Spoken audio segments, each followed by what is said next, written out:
হচ্ছে যে ও একাধিক প্রেমিক। প্রমাণ আছে কারোর কাছে? কারোর কাছে প্রমাণ নাই। তারপরে বলতেছে যে ওর প্রেমিকের কাছে যাইতে চাইছে, ও যাইতে চাইছে ওর জামাইয়ের কাছে, জামার কাছে ওর নিজে বিয়ে করা জামার কাছে যাইতে চাইছে, ওরা রাস্তা থেকে বাসায় নিয়ে গেছে।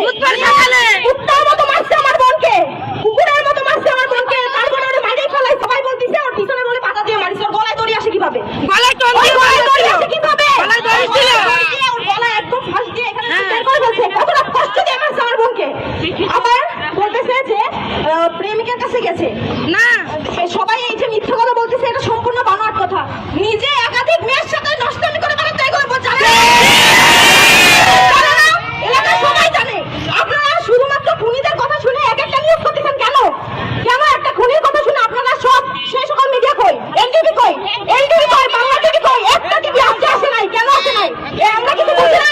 ওরা সবাইকে কিনে নিছে, সবাইকে কিনে নিছে। বাংলাদেশের কোনো সিস্টেম নাই, প্রশাসনের কোনো সিস্টেম নাই।